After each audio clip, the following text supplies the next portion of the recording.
El presidente de Estados Unidos, Donald Trump, ha declarado un impuesto base del 10% a las importaciones de todos los países y tasas arancelarias aún más altas a decenas de naciones. La presidenta de la Comisión Europea, Ursula von der Leyen, asegura que la Unión Europea está preparando nuevas contramedidas contra el arancel del 20% a los productos europeos. El presidente de Estados Unidos, Donald Trump, ha declarado un impuesto base del 10% sobre las importaciones de todos los países y tasas arancelarias más altas sobre docenas de naciones que tienen superávit comercial con Estados Unidos. Las importaciones de bienes procedentes de la Unión Europea se enfrentan a un impuesto del 20%, anunció Trump mientras mostraba un gráfico en la Casa Blanca. So how can anybody be upset? They will be because we never charge anybody anything, but now we're going to charge. European Union, they're very tough, very, very tough traders. You think of European Union, very friendly. They rip us off. It's so sad to see. Trump prometió a los estadounidenses que los puestos de trabajo en las fábricas volverían, pero sus políticas corren el riesgo de provocar una repentina desaceleración económica, ya que los consumidores y las empresas podrían enfrentarse a fuertes subidas de precios. For decades, our country has been looted, pillaged, raped, and plundered by nations near and far, both friend and foe alike. American steel workers, auto workers, farmers, and skilled craftsmen. We have a lot of them here with us today. They really suffered gravely. They watched in anguish as foreign leaders have stolen our jobs, foreign cheaters have ransacked our factories, and foreign scavengers have torn apart our once beautiful American dream. El anuncio de Trump amenaza con poner patas arriba gran parte de la arquitectura de la economía mundial y desencadenar guerras comerciales más amplias. Socios comerciales de larga data, incluida la Unión Europea, ya han contraatacado a los aranceles anunciados anteriormente sobre el acero y el aluminio. La presidenta de la Comisión Europea, Ursula von der Leyen, asegura que la Unión Europea está preparando nuevas contramedidas contra el arancel del 20% a los productos europeos anunciado por el presidente de Estados Unidos, Donald Trump. We are prepared to respond. We are already finalizing the first package of countermeasures in response to tariffs on steel. And we're now preparing for further countermeasures to protect our interests and our businesses if negotiations fail. El miércoles, el presidente estadounidense anunció un arancel mínimo del 10% a todos los países, con la Unión Europea añadida a una lista de 60 peores infractores que se enfrentan a una tasa más alta y adaptada del 20%. También anunció un arancel del 25% sobre todos los automóviles fabricados fuera de Estados Unidos, que se aplicará con efecto inmediato. Suecia e Irlanda ya han emitido declaraciones en las que lamentan los aranceles adicionales que entrarán en vigor el próximo miércoles. Sin embargo, el viceportavoz irlandés Simon Harris instó al bloque a mantener la calma y la mesura en su respuesta. The statement this morning by European Commission Chief Ursula von der Leyen clearly sought to reassure Europeans that the EU is ready to protect itself from Washington's decision to impose tariffs. Speaking from Samarkand, Uzbekistan, where she will later attend the first ever EU Central Asia Summit, von der Leyen said Europe has everything it needs to make it through this storm and is now preparing further measures. But she nonetheless made it clear that Europe wants a negotiated solution because it stands for fair and rules-based trade, which will be one of the main messages in her talks with Central Asian leaders today and tomorrow. Alice Tidy in Samarkand for Euronews. On s'attend de nouvelles sanctions tarifaires de la part de Washington. À quel point la réponse de l'Union européenne doit être, selon vous, ferme? Et pensez-vous que l'Union dispose d'une stratégie définie et efficace pour gérer cette escalade tarifaire? Oui, on doit répondre d'une façon ferme, mais aussi d'une façon intelligente. Ça veut dire qu'on doit venir à une solution négociée. Des tarifs signifient des impôts que les consommateurs américains vont payer, que les compagnies américaines vont payer. Ça ne sera pas bon pour les Américains, mais ça sera aussi mauvais pour les Européens.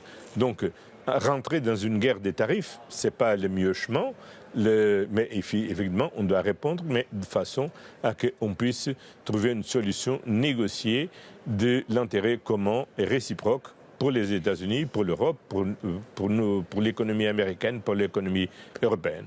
Mais est-ce que de façon générale, vous pensez que le mécanisme de défense de l'Europe est adapté et flexible pour faire face à des actions rapides, parfois impulsives de l'administration Trump, comme les tarifs douaniers ou les commentaires sur le Groenland? Bien, comme vous savez, les compétences sur le commerce, c'est une compétence de la Commission européenne. Et donc la Commission européenne a tous les outils pour répondre et faire la gestion. Ça ne dépend plus des États membres, c'est une fonction de l'Union européenne que nous représente à tous. Et je suis sûr que la Commission est prête à répondre si et quand il faut. Mais je crois aussi que, et je l'espère, que les efforts de négociation que la Commission a déjà entraînés avec les États-Unis, et notamment par le commissaire Maroš Šefčovič, puissent arriver avec succès, parce que vraiment c'est une grande erreur économique pour les États-Unis, aussi pour l'Europe et pour le monde global, parce qu'en fait, nos relations commerciales représentent 30% des relations commerciales globales, 40% du PIB global. Donc, ça ne va pas affecter seulement l'Europe et les États-Unis, ça va toucher à tous. Donc, c'est une grande erreur, mais j'ai l'espoir que les États-Unis comprennent la dimension de cette erreur et qu'on puisse éviter une guerre commerciale. Au moment où tout le monde veut la paix, il n'a pas de sens de créer une guerre maintenant sur le commerce. La primera ministra danesa, Mette Frederiksen, ha aterrizado en Groenlandia para un viaje de 3 días destinado a fomentar la confianza y la cooperación con el nuevo ejecutivo del territorio semiautónomo danés tras las recientes elecciones. Frederiksen anunció este viaje diplomático después de que el vicepresidente de Estados Unidos, J.D. Vance, visitase una base militar estadounidense en el noroeste del archipiélago ártico durante la semana pasada. A su llegada, Frederiksen ha prometido apoyar al pueblo groenlandés. Jeg vil gerne sige til alle i Grønland, jeg har kun et ønske, og det er at gøre alt, hvad jeg overhovedet kan for at passe på det her vidunderlige land og støtte Grønland i en rigtig, rigtig svær situation. Frederiksen se reunirá con el nuevo dirigente groenlandés, el centrista liberal Jens Frederik Nielsen, quien ha declarado en los últimos días que acoge con satisfacción la visita y que Groenlandia se opondrá a cualquier intento estadounidense de anexionarse el territorio.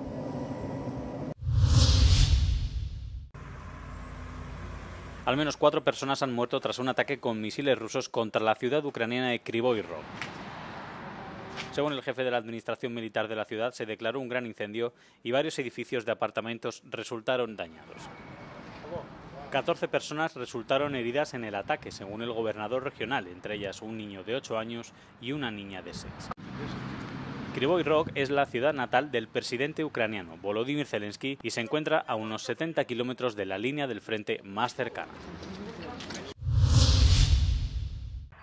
Tras años de reformas y ayuda europea, los 5 países de Asia Central, Kazajistán, Kirguistán, Tayikistán, Turkmenistán y Uzbekistán, se embarcan en un pivote estratégico hacia Europa, mientras que la Unión Europea busca socios fiables en las actuales realidades geopolíticas en rápida evolución, tanto por razones políticas como económicas. En una entrevista exclusiva concedida a Euronews, el presidente de Uzbekistán, Shavkat Mirziyoyev, anfitrión del encuentro, califica a esta cumbre de oportunidad histórica para la región. En los últimos 7 años, el volumen de intercambios comerciales entre los países de Asia Central y la Unión Europea se ha cuadruplicado y asciende a 54.000 millones de euros. Más de 1.000 empresas de capital europeo trabajan ya en Uzbekistán, con una cartera de proyectos de inversión conjunta de 30.000 millones de euros. It is truly a historic moment for Central Asia. We've been independent for 34 years. We celebrated this as a new step, as a milestone in our development. You know, in today's changing world, where the whole current world order is being shaken, with these great tectonic shifts in geopolitics, we need reliable partners. Uno de los principales ámbitos de cooperación es el proyecto en curso de creación de un corredor estratégico verde a través de los mares Caspio y Negro hasta Europa. La puesta en marcha de esta iniciativa sentará unas bases sólidas para lo que ambas partes consideran una conectividad energética mutuamente beneficiosa.